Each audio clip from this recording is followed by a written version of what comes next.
militaire, dans la matinée, à 10h, il est mort. 10h, 11h, il est mort. Et c'est comme nous appelons dans l'église la mort subite.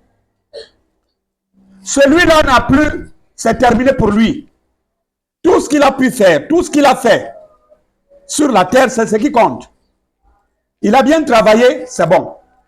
Il a mal travaillé, c'est aussi bon, parce qu'on ne connaît pas là où on part. Mais d'après la Bible, il y a deux destinations. Voilà pourquoi la parole d'aujourd'hui t'interpelle. Vous qui êtes avec moi depuis, vous me connaissez. Je ne fais pas le civisme. Et je ne fais pas l'à peu près. Quand je suis avec quelqu'un, je suis quelque part, je m'adonne et je travaille. Le reste, les choses qui peuvent arriver n'importe comment, ça c'est satanique, ça ne nous regarde pas. Nous pensons. Mais ce que je tiens à vous dire aujourd'hui, c'est que aimez Dieu de tout votre cœur. Parce que celui qui n'aime pas Dieu, Dieu va se retirer de lui. Ceux qui aiment Dieu, quels que soient les problèmes de ta vie, les problèmes de la vie, tu verras que Dieu va toujours essayer de tout faire pour intervenir. Prenez le cas de cet enfant qu'on appelait David. David était un petit enfant. Il était seulement courageux. Mais avec ce courage, après qu'il a reçu l'onction de Dieu, son père l'envoie, va et regarder le peuple de tes frères au champ de bataille. Quand David s'en va, il trouve un homme qui est en train de menacer le peuple d'Israël pendant près de 40 jours. Mais la Bible nous dit que lorsque cet homme qu'on appelait Goliath, lorsqu'il sortait, au vu des menaces qu'il proférait de sa bouche, jusqu'à insulter le Dieu d'Abraham, tout Israël prenait fuite. Personne ne pouvait se tenir devant lui. Mais la Bible nous dit que quand ce petit est arrivé, ce petit qui aimait Dieu, ce petit qui avait donné toute sa confiance, son âme à l'Éternel, qu'est-ce qui est arrivé? Ce petit, il a terrassé Goliath. Les hommes, personne ne le croyait. Parce que même Saül, qui était le roi, un grand guerrier, qui a combattu les Philistins à plusieurs reprises. Mais qu'est-ce que Saül lui a dit? Il dit, cet homme est un habitué de guerre. Toi, tu n'es qu'un petit enfant. Tu ne peux rien contre lui. Mais qu'est-ce que David lui a répondu? La même manière que Dieu m'a épargné de la griffe des lions. Le lion arrivait dans le pâturage de mon père. Il prenait une brebis. Mais lorsqu'il voulait courir, je le poursuivais, je le tranglais et j'arrachais de sa gueule la brebis. Lorsqu'il se levait contre moi, il dit, je le tranglais, je le tuais. C'est la même manière que je vais tuer. Et lorsque vous voyez maintenant, David avait le sang de qui? C'était le sang de Christ. Qui disait, je suis le bon berger. Personne ne peut arracher une brebis de la main de Jésus. Il n'y a personne. Quelle que soit la puissance de l'ennemi. Personne. Voilà pourquoi il dit ici dans le psaume. David dit ici dans le psaume 118 que nous lisons à tout moment. Et que nous ne savons pas que c'est un psaume qui a des merveilles.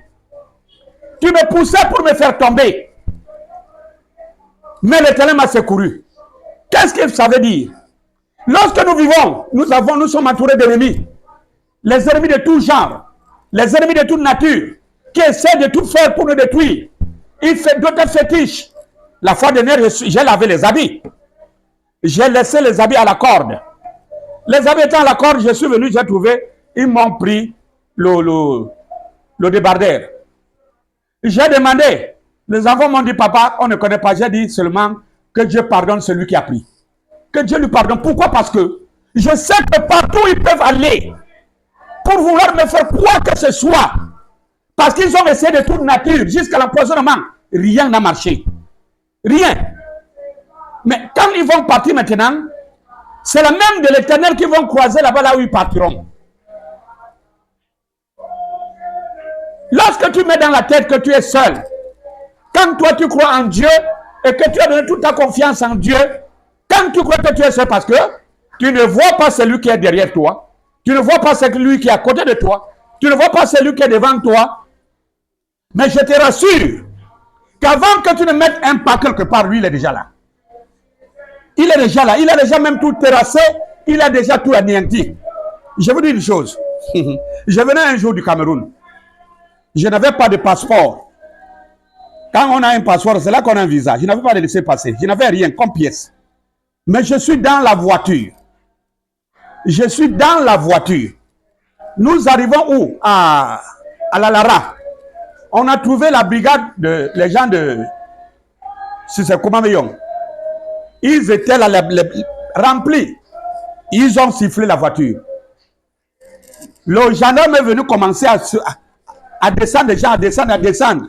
Quand il est arrivé chez moi, il a tourné dos. Il a commencé à regarder les pièces, Les autres revenaient me retrouver. Après, hop, on est reparti. Mais en route, il y a un gars qui m'a posé la question. Papa, toi, tu es comment? Depuis que nous sommes quittés depuis temps, on parcourt partout. On ne te contrôle pas. J'ai dit, nous allons arriver à Libreville. C'est là qu'ils vont se souvenir qu'il y avait contrôle. Mais tant que je suis dans la voiture, nous ne contrôlons jamais. D'autres m'ont pris pour un magicien. D'autres m'ont pris pour un rosicrucien, un franc-maçon. Mais ils ne savaient pas qui marchait avec moi, qui était avec moi. Voilà pourquoi il te dit ici, David disait ici que tu m'as poussé pour me faire tomber. Mais le Seigneur m'a secouru.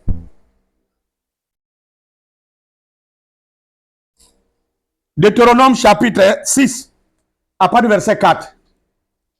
Commencez la lecture pour que nous puissions être beaucoup explicites et éclairés.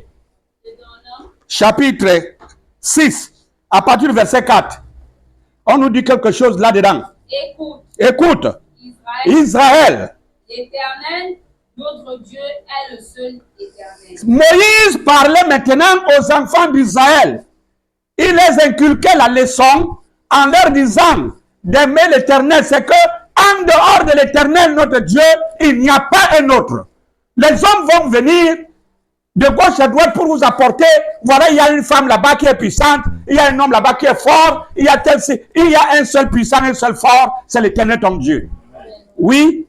Tu aimeras l'Éternel. Tu aimeras l'Éternel ton Dieu. De tout ton cœur. De tout ton cœur. De toute ton âme. De toute ton âme et de toute ta force. Oui. Verset 6. Oui. Et ces commandements oui. que je te donne aujourd'hui seront dans ton cœur. Il dit, le commandement qu'il te donne là, ce qu'il te parle là, d'aimer Dieu de toute ton âme, de toute ta force, de tout ton cœur, ça veut dire que tu ne dois pas te détourner de ce Dieu-là, qui est le Dieu qui t'a créé et qui t'a façonné, qui t'a envoyé sur la terre afin que tu vives. Il faut maintenant que la totale confiance repose rien que sur ce Dieu, à lui et à lui seul. Oui. Tu les inculqueras à tes enfants. Là, tant que tes enfants sont là, parce que la Bible nous dit dans le livre des Proverbes, elle nous dit enseigne à l'enfant la voie à suivre à l'enfant. Enseigne à l'enfant la voie qu'il doit suivre.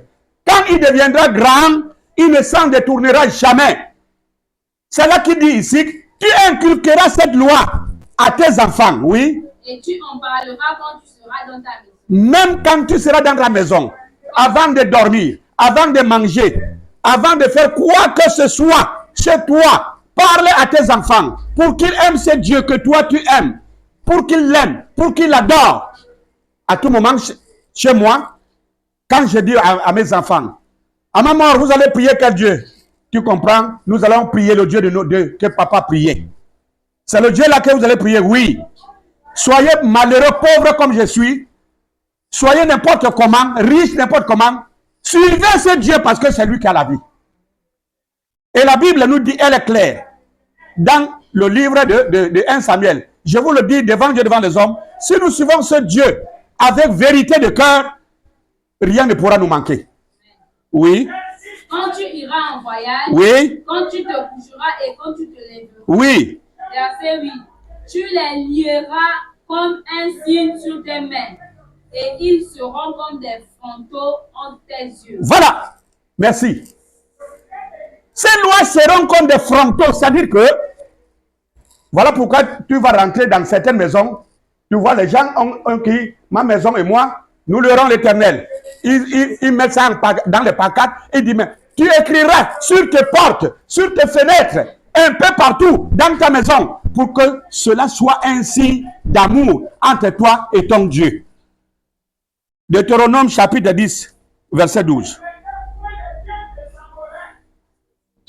Chapitre 10, verset 12. Deutéronome 10, chapitre 12. Maintenant, Israël, que demande de toi l'Éternel? Qu'est-ce que Dieu te demande de toi? Aujourd'hui, chrétien céleste, là où nous sommes, dans cette paroisse Jéhovah Jireh, Dieu te demande quoi? Il n'y a rien qui te demande. L'or et l'argent lui appartiennent.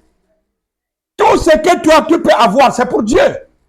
C'est lui qui te donne, c'est lui qui me donne.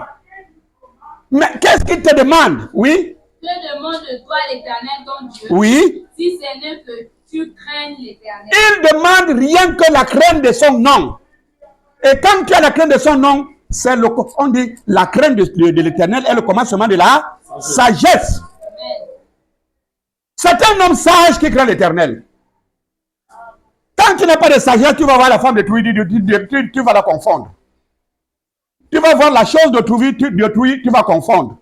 C'est la crainte de l'Éternel qui t'épargne du mal, qui t'épargne du danger qui arrive. Si on n'a pas la crainte de l'Éternel, très vite on va se trouver en prison. Oui, c'est là-bas le lieu de correction des insensés. Mais si tu pars en prison, par exemple, que tu es innocent, l'Éternel va te suivre là-bas avec cette innocence et il va t'enlever.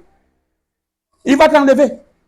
C'est vrai, on va parler que, oh, il y a les innocents qui sont en prison. Mais il y a quelque chose à l'intérieur, dans leur innocence. Quand tu es innocent, sa miséricorde sera sur toi. Sa miséricorde sera sur toi. Prenez-nous le livre de Luc, chapitre 16. Luc, chapitre 16. Commencez à partir même du verset 16.